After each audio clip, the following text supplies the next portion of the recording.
ஒரு காட்டுக்குள்ள பழங்காலத்துல மூடப்பட்ட ஒரு குகை ஒண்ணு இருக்கு. அந்த குகைய ஒரு குரூப் ஆஃப் டூரிஸ்ட் திறந்து வச்சுடுறாங்க. அந்த திறந்ததுல அந்த குகைக்குள்ள இருக்கிற பழங்காலத்து கிரியேச்சர் வெளிய வந்து இவங்களையும் சாகடிச்சிடுது.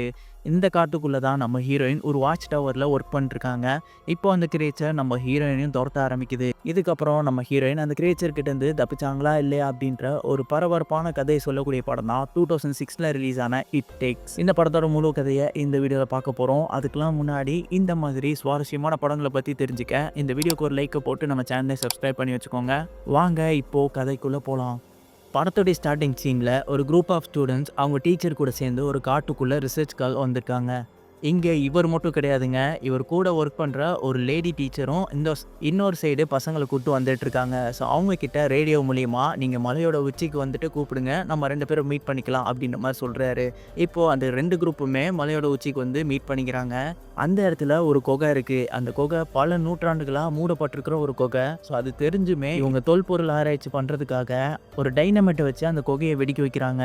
இப்போ அந்த குகையும் ஓப்பன் ஆக அதுக்குள்ள போய் அங்க என்னென்னலாம் இருக்குன்னு பார்க்க ஆரம்பிக்க அந்த குகையோட சுவர்கள்ல நிறைய பழங்காலத்துல இருக்கக்கூடிய டிராயிங்ஸ்லாம் வரைஞ்சிருக்காங்க. இதை பார்த்துட்டு பல 100 வருஷங்களுக்கு முன்னாடி வரைஞ்ச டிராயிங்கா இருக்கும் அப்படின்ற மாதிரி அந்த டீச்சர் சொல்லிட்டு இருக்காரு. அங்க இருந்து ஒரு பொண்ணு அந்த டிராயிங்கை படிச்சு அதுக்கு பின்னாடி இருக்கிற மர்மமான விஷயத்தை பத்தி சொல்ல வரா. அதாவது பல்லாயிரம் வருஷங்களுக்கு முன்னாடி அம்மா பொண்ணு ஒருத்தவங்க இந்த குகைக்குள்ள போயிருக்காங்க. இதுக்குள்ள என்ன இருக்குன்னு சொல்லி தேடுறதுக்காக போனவங்க அதுக்கப்புறம் திரும்ப வரவே இல்லை அப்படின்ற மாதிரி போட்டிருக்கு. அது மட்டும் இல்லாம இங்க ஒரு மான்ஸ்டர் சுத்திட்டு இருந்ததாகவும் அது இங்க இருக்கிற மக்களை கொன்னு குவிச்சிச்சு அப்படின்ற மாதிரியும் அந்த வரைபடங்களை வரைஞ்சிருக்கு அப்படின்ற மாதிரி சொல்லிட்டு இருக்கா. இதை கேட்டோடனே அந்த டீச்சரு இந்த மாதிரி காலகாலமா சொல்லும் போது ரொம்பவே பயங்கரமா அந்த கதையை சொல்லுவாங்க. ஆனா இதெல்லாம் உண்மையா இருக்காது, இதெல்லாம் 90% பொய்யா தான் இருக்கும் அப்படின்ற மாதிரி சொல்லிட்டு இப்போ இன்னமும் அந்த குகைக்கு உள்ள ஆழமான பகுதியை நோக்கி போயிட்டு இருக்காங்க. அங்க இன்னமும் இருட்டா தான் இருக்கு. போக போக கீழே மனுஷங்களோட எலும்பு கூண்டெல்லாம் கிடக்கு. அதை பார்த்து ரொம்பவே பயந்துடுறாங்க.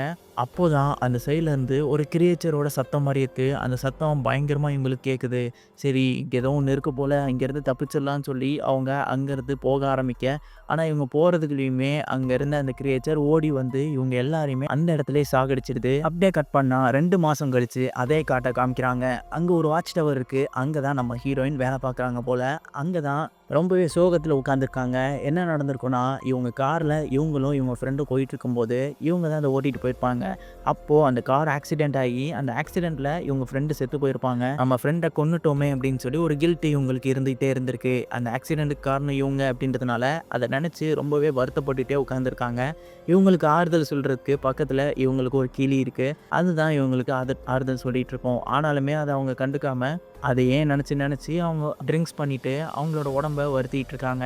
இப்போ அவங்களுக்கு அவங்களோட சுப்பீரியர் ஆஃபீஸர் கிட்ட இருந்து கால் வருது. அந்த காலில் அவர் காட்டுக்குள்ளே ஒரு தீ விபத்தாயிடுச்சு, அங்கே நம்மளோட டீமில் இருக்க எல்லாருமே போயிட்டாங்க. ஸோ நீ மட்டும்தான் இந்த இடத்துலேருந்து வாட்ச் பண்ணுற மாதிரி இருக்கும். ஸோ பார்த்துக்கோ. அது மட்டும் இல்லாமல் டேமில் ரொம்பவே ப்ரெஷர் ஆயிடுச்சு. அதனால ஒவ்வொரு நாளைக்கும் 10 மில்லியன் லிட்டர் ஆஃப் வாட்டரை நீ ரிலீஸ் பண்ணுற மாதிரி இருக்கும் அப்படின்ற மாதிரி சொல்லிட்டு இருக்காரு. அதுக்கப்புறம் 2 கேம்பர்ஸ் இந்த காட்டுக்குள்ளே வந்திருக்காங்க. அவங்க எங்கேயோ தொலைஞ்சு போயிட்டாங்க போல் வழி தவறி. ஸோ நீ அவங்களையும் கண்டுபிடிக்கிற மாதிரி இருக்கும், இது எல்லாத்தையுமே பண்ணிட்டு அப்படின்ற மாதிரி சொல்லிட்டு இருக்காரு.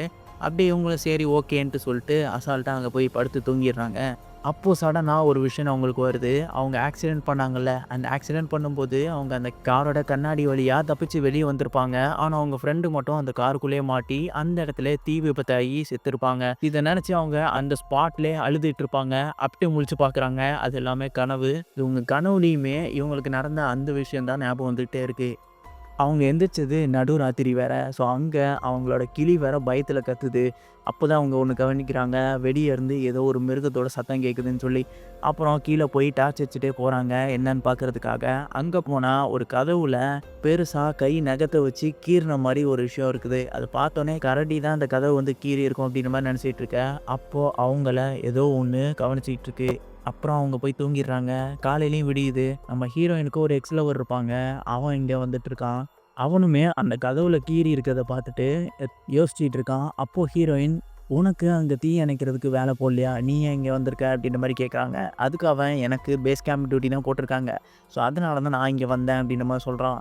இப்போ நம்ம ஹீரோயின் ரொம்பவே சோகத்துல இருக்குது. அதான் குடிச்சிட்டு பாட்டில் வச்சிருப்பாங்கல்ல. அத பார்த்தோனே இவன் புரிஞ்சுக்கிறான். நம்ம ஹீரோயினுக்கு ஏதோ ஒரு சோகம் இருக்கு அப்படின்னு சொல்லி என்கிட்ட ஓப்பனா ஷேர் பண்ணு அப்படின்ற மாரி சொல்றான். அப்போதான் அவளும் சொல்ல வரா, இந்த மாரி என் ஃப்ரெண்ட நான் தான் ஆக்சிடென்ட் பண்ணி கொன்னுட்டேன். ஸோ அந்த ஒரு கில்ட்டு எனக்கு இன்னுமே இருக்கு. அத வந்து என்னால மறக்கவே முடியல அப்படின்ற மாரி சொல்லி அவ கொஞ்சம் சோகமா பேசிட்டு இருக்கா. அப்போ இவளோட எக்ஸ் சொல்றான், நீ அதுக்காகலாம் ஃபீல் பண்ணாத. அது வந்து தெரியாம நடந்த ஒரு ஆக்சிடென்ட். அத நீ ஏன் உன் மேல பழிய போட்டுட்டு இப்படி ஃபீல் பண்ணிட்டு இருக்க? இதனால எதுவும் மாறப் போறதில்ல. உன் ஃப்ரெண்டுக்கு உன் மேல இன்னுமே லவ் இருக்கும். அவன் ஒன்றும் உன்னை தப்பாக நினைக்க மாட்டான் அப்படின்ற மாதிரி சொல்லிட்டு இருக்கான். நீ எதுவும் நினச்சிக்கலனா உன் கூடயே நான் 2 நாள் தங்குறேன் அப்படின்ற மாதிரி சொல்லி அன்னைக்கு நைட்டு இவங்க 2 பேரும் அங்கே தான் தூங்குறாங்க. அப்போ நடுராத்திரியில் ஏதோ ஒரு சத்தம் கேட்குது. இப்போ எக்ஸ் எந்திரிச்சு போய் அங்கே என்னன்றதை பார்க்குறான். அந்த சத்தம் வந்த இடத்துல எந்த ஒரு உயிரினமும் இல்லை. அதை பார்த்துட்டு உள்ளே வராங்க. அப்போதான் இந்த எக்ஸ் சொல்கிறான். அப்போதான் இவன் சொல்கிறான், நான் இதுக்கு முன்னாடி 2 மீட்டர் உயரத்தில் ஒரு பெரிய மிருகத்தை பார்த்தேன். அதை பார்த்துட்டு இந்த பக்கமாக வந்தேன். ஆனால் அது அதுக்குள்ளே காணாமல் போயிடுச்சு. ஒருவேளை அதோட வேலையாக கூட இருக்கலாம் அப்படின்ற மாதிரி சொல்லிட்டு இருக்கான். சரி, நீ பேஸ் கேம்புக்கு ரேடியோ மூலிமா இந்த தகவலை சொல்லிடு. ரேடியோ மூலிமா உதவி கேளு அப்படின்ற மாதிரி சொல்ல இவனும் ரேடியோவில் காண்டாக்ட் பண்ண பார்க்குறா. ஆனால் அந்த ரேடியோவோட ஆண்டனாவையும் ஏதோ ஒன்று டேமேஜ் பண்ணி விட்டுச்சு போல். ஸோ இவங்களால காண்டாக்டும் பண்ண முடியல. ஸோ இங்கேயே இருக்கிறது தான் இப்போதைக்கு சேஃபு அப்படின்னு சொல்லிட்டு அன்றைக்கி நைட்டு மட்டும் இங்கேயே இருக்காங்க. இப்போ காலையில் விடிஞ்சிருது. காலையில் எழுந்திரிச்சு இவங்க கிளம்புறாங்க. எங்கே போகிறாங்கன்னு பார்த்தீங்கன்னா, இவங்க கிட்டே இருக்கிற ரேடியோ இப்போ டேமேஜ் ஆகிடுச்சு. ஸோ அதனால டேமில் ஒரு ரேடியோ இருக்கும். அந்த ரேடியோ மூலிமா காண்டாக்ட் பண்ணலான்னு சொல்லி அந்த இடத்துக்கு போகிறாங்க. இவனோட ஜீப்பு நேற்று நைட்டு வந்து டேமேஜ் ஆகிருக்கும். அந்த கிரியேச்சர் தான் அந்த ஜீப்பை உடச்சி வச்சுருக்கோம். ஸோ அதனால இவங்களால ஜீப்பில் போக முடியாது. இப்போ நடந்து தான் போயிட்டுருக்காங்க. அது மட்டும் இல்லாம நம்ம ஹீரோயினோட பாய் ஃப்ரெண்டோட கையில அந்த கன்னுமே இருக்கு. ஸோ அதனால அவங்க நடந்து போயிட்டுருக்க. அப்போதான் போற வழியில 2 கேம்பர்ஸை பார்க்குறாங்க. அவங்க 2 பேருமே வயசானவங்களா இருக்காங்க. ஸோ அப்போதான் நம்ம ஹீரோயினுக்கு தெரிய வருது, நேற்று நைட்டு உங்களோட சுப்பீரியர் ஆஃபீஸர் ஒரு 2 கேம்பர்ஸை காப்பாற்றணும்னு சொல்லியிருந்தார்ல. ஸோ அந்த 2 கேம்பர்ஸ் தான் இங்கே இருக்காங்க. ஸோ இவங்களை பார்த்தோன்னே நல்ல வேளையா உங்களை பார்த்துட்டேன். இதுக்கப்புறம் எங்கள் கூடயே வாங்க, நாங்கள் சேஃபாக அவங்கள வெளியே கூட்டு போயிடுறோம் அப்படின்ற மாதிரி சொல்கிறாங்க. ஆனால் அவங்க அதுக்கு ஒத்துக்க மாட்டேங்கிறாங்க. வெளியே போகிறதுக்கான வழி நீங்களே சொல்லுங்கள், நாங்கள் அதுக்கேற்ற மாதிரி போய்க்கிறோம், உங்கள் கூடனா நாங்கள் வரல அப்படின்னு மாதிரி சொல்கிறாங்க. அப்போ தான் நம்ம ஹீரோயினோட எக்ஸ் சொல்கிறான், இங்கே ஒரு விசித்திரமான கிரியேச்சர் ஒன்று சுற்றிட்டு இருக்கு, அதுக்கிட்ட மாட்டினா அவ்வளோதான். ஸோ அதனால நீங்கள் எங்கள் கூட வரதான் சேஃபு அப்படின்ற மாதிரி சொல்லிகிட்டு இருக்க. அதுக்கு அவங்க அதெல்லாம் முடியாது அப்படின்ற மாதிரி பிடிவாதம் பிடிச்சு அந்த வழியை கேட்டு இவங்களே நடந்து போகிறாங்க. சரி, இதுக்கு மேலே நம்ம ஒன்றும் பண்ண முடியாதுன்னு இவங்க 2 பேரும் இந்த பக்கம் போயிட்டுருக்க. இப்போ அவங்க சொன்ன வழியிலே இவங்க 2 பேரும் போயிட்டு இருக்கும்போது ஒரு கட்டத்தில் கிட்ட நெருங்கிட்டோம். ஸோ உனக்கு களைப்பாக இருந்தால் நீ இங்கேயே உட்காரு, நான் கொஞ்சம் தூரம் போயிட்டு ரோடு தெரியுதான்னு சொல்லி பார்த்துட்டு வரேன்னு அந்த வயசான தாத்தா அங்கிட்டு போகிறாரு. இந்த பாட்டியும் உட்காந்துருக்கேன். அந்த நேரம் இவங்கள பின்தொடர்ந்து வந்த அந்த கிரியேச்சரு அந்த பாட்டியை அந்த இடத்துல கொன்று சாகடிச்சிடுது. இந்த சத்தம் கேட்டு இவரும் பின்னாடி ஓடி வந்து பார்க்க இவரையுமே அந்த கிரியேச்சர் அந்த இடத்துல சாகடிச்சிடுது. இப்போது 2 பேருமே செத்து போயிடுறாங்க. இதே நேரத்தில் நம்ம ஹீரோயினும் எக்ஸும் அந்த டேமை நோக்கி போயிருந்தாங்களே, அந்த டேமுக்கும் போயிட்டு கண்ட்ரோல் ரூமை ஓப்பன் பண்ணி பார்க்குறாங்க. அங்கே இருக்கிற ஆண்டனாவும் உடைக்கப்பட்டு இருக்குது, அங்கேயும் டேமேஜ் ஆகிருக்கு. ஸோ இதெல்லாம் யார் பண்ணிப்பான்னு யோசிக்கும்போது தான் அந்த கிரியேச்சர் தான் நம்ம இங்கே வருவோன்னு தெரிஞ்சும் இந்த விஷயத்தெல்லாம் டேமேஜ் பண்ணியிருக்கு அப்படின்றத அவங்க புரிஞ்சுக்கிறாங்க. சரின்ட்டு இப்போது அவங்க மறுபடியும் அந்த வாட்ச் டவருக்கே வந்து பார்க்குறாங்க. திறந்து பார்த்தா அவங்களுக்கு ஒரு ஷாக்கு காத்துட்ருக்கு. அவங்க இருக்கிற அந்த இடத்துல அந்த பாட்டி இருப்பாங்கள்ல, கேம்பர்ஸாக வந்துருந்தாங்களே 2 பேர், அதில் இருக்கிற அந்த லேடியை அது சாகடிச்சு அந்த இடத்துல தொங்க விட்டுருக்கு. இவங்க வெளியே வந்து பார்க்கும்போது தான் மேலே ஷெட்டில் இருந்து அந்த லேடி கூட வந்த நபர் மேலே ஷெட்டில் இருந்து அப்படியே கீழே விழுதுறாரு. அவரோட பாடியுமே இங்கே கிடக்கு. ஸோ இது 2த்தையும் பார்த்தவங்க ரொம்பவே பயப்படுறாங்க. இதுக்கு மேலே சும்மா இருக்கக்கூடாது, நம்ம போலீஸ்கிட்ட இந்த கம்ப்ளைண்ட்டை சொல்லி ஆகணும் அப்படின்ற மாதிரி சொல்கிறாங்க. ஆனால் அவங்களுக்கு எந்த ஒரு வழியுமே இல்லை. இங்கேருந்து யாருக்கிட்டையும் கான்டாக்டும் பண்ணவும் முடியாது. இந்த மாதிரியான நேரத்தில் எதுவுமே நம்ம பண்ண முடியாதுன்னு யோசிச்சுட்டு இருக்கும்போது அப்போது ஹீரோயின் சொல்கிறாங்க, கொஞ்ச நாளைக்கு முன்னாடி நிறைய பேர் வந்து இங்கே காணாமல் போனாங்க, நிறைய பேர் வந்து இறந்து போயிருக்காங்க. ஸோ அது எல்லாத்துக்குமே இந்த கிரியேச்சர் தான் காரணமாக இருக்கும் போல் அப்படின்ற மாதிரி ஹீரோயின் சொல்லிட்டுருக்கா. அப்போ தான் ஆகணும், இப்போ நம்ம ரிசர்ச் பண்ணுறதுக்கு நேரம் இல்லை, அதனால நம்ம அறிவை யூஸ் பண்ணி எப்படியாவது இங்கே தப்பிக்கணும்னு சொல்லி சொல்லிகிட்டு இருக்கான். அப்போது அவங்க 2 பேருமே எதிர்கொள்ள போகிறது எந்த மாதிரியான ஒரு கிரியேச்சர்னு கூட தெரியாமல் அதை எப்படியாவது மாட்ட வைக்கணும்னா ஒரு ட்ராப்பை செட் பண்ணணும்னு சொல்லி அந்த ட்ராப்பையும் செட் பண்ணுறாங்க. அப்போது எக்ஸு சொல்கிறான், இந்த மாதிரி என்கிட்ட கன் இருக்குது, ஸோ அதனால நான் யாரையாவது உதவிக்கு கூப்பிட்டு வர்றதுக்காக காட்டுக்குள்ளே இந்த கன் எடுத்துகிட்டு போகிறேன், நீ மட்டும் சேஃபாக வாட்ச் டவரில் இரு, நான் போய் யாரையாவது கூப்பிட்டு வரேன் அப்படின்ற மாதிரி சொல்கிறான். ஆனால் அதுக்கு நம்ம ஹீரோயின் ஒத்துக்கலை. ஆனாலுமே சரி வேறு வழி இல்லைன்னு சொல்லி அவங்களும் ஒத்துக்கிறாங்க. இப்போது நம்ம எக்ஸு வந்து அந்த கன் எடுத்துகிட்டு காட்டை நோக்கி உள்ளே போயிட்டுருக்கான். ஆனால் யாருமே எதிர்பார்க்காத மாதிரி அந்த கிரியேச்சர் இவனையும் வந்து அட்டாக் பண்ண ஆரம்பிக்குது. இவன் எவ்வளவோ போராடியும் இவனால் முடியல. அந்த கிரியேச்சர் அந்த இடத்துலையும் அவனை சாகடிச்சிடுது. இந்த நேரம் அந்த கிரியேச்சர் வரும், அந்த ட்ராப்ல மாட்டிக்கிறோம், அதை சாகடிச்சிடலான்னு சொல்லி வெயிட் பண்ணிட்டு இருந்த நம்ம ஹீரோயின் களைப்புல அந்த இடத்துல தூங்கிடுறாங்க. முழிச்சு பார்க்கும்போது தான் தெரியுது அந்த ட்ராப்ல அந்த கிரியேச்சர் மாட்டியிருக்கு. ஆனா மாட்டி அடிபட்டு அங்கேருந்து தப்பிச்சு போயிருக்கு அப்படின்றத நோட் பண்ணுறாங்க. அப்பதான் அவளுக்கு ஒரு யோசனை. ஏன் அந்த கிரியேச்சர் இங்க மட்டும் வந்துட்டு என்ன கொல்லாம போயிட்டுருக்கு?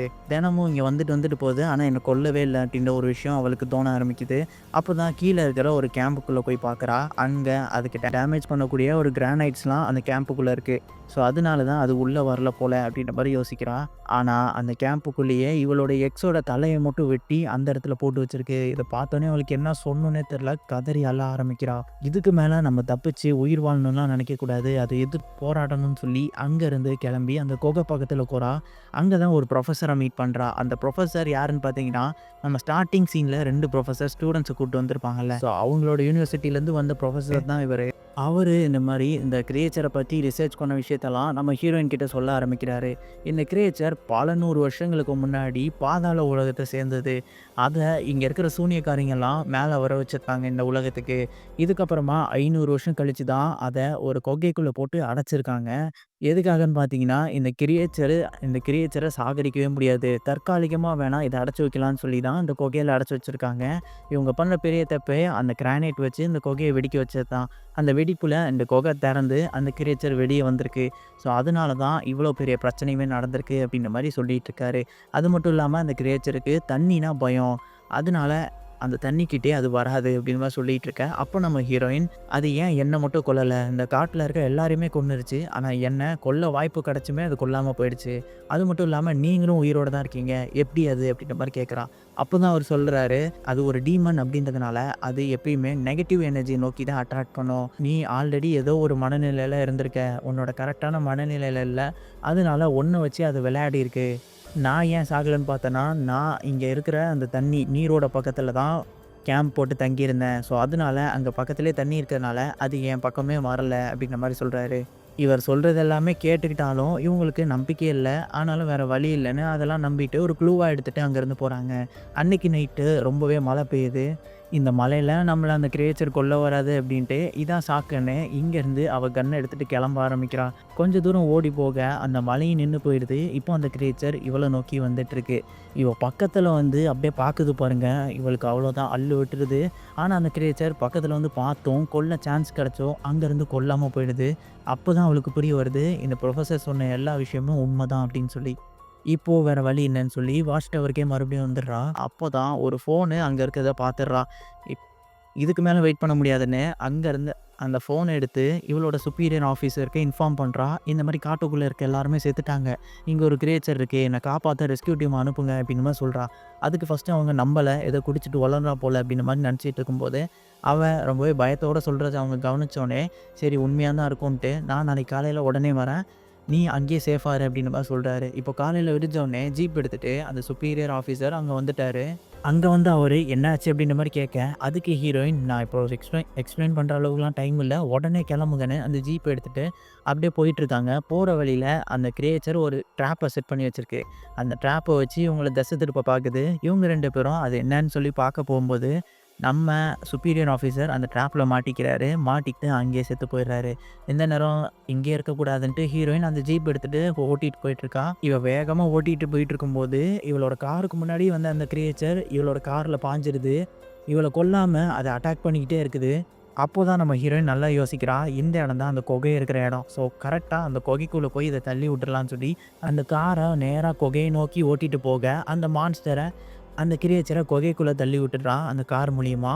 இப்போ அவ சேஃப்டிக்கு வச்சிருந்த டைனமைட்ட அந்த குகைக்குள்ள போட்டு வெடிக்க வச்சு, அந்த குகைய மறுபடியும் மூட வச்சிடுறா. ஸோ இதோட இந்த குகை மூடிருச்சு. அந்த மான்ஸ்டரும் உள்ளுக்குள்ளேயே மாட்டிக்கிச்சு. அங்கருந்து அந்த காட்டுல இருந்து இவன் மட்டும் தான் இப்போ தப்பிச்சு பேஸுக்கும் போறான். பேஸுக்கு வந்துட்டு போலீஸ் கிட்ட இங்க நடந்த விஷயத்த எல்லாத்தையுமே சொல்றான். அவங்களும் இத வெளிய சொன்னோம் அப்டின்னா நம்ப மாட்டாங்க. ஸோ அதனால இத அப்படியே மூடி மறைச்சிடுறாங்க. இந்த இடத்துல இந்த படத்த முடிச்சிடுறாங்க. ஸோ இந்த படம் எப்படி இருந்தது அப்படின்ற உங்களுடைய கருத்துக்கள கமெண்ட்ல சொல்லுங்க.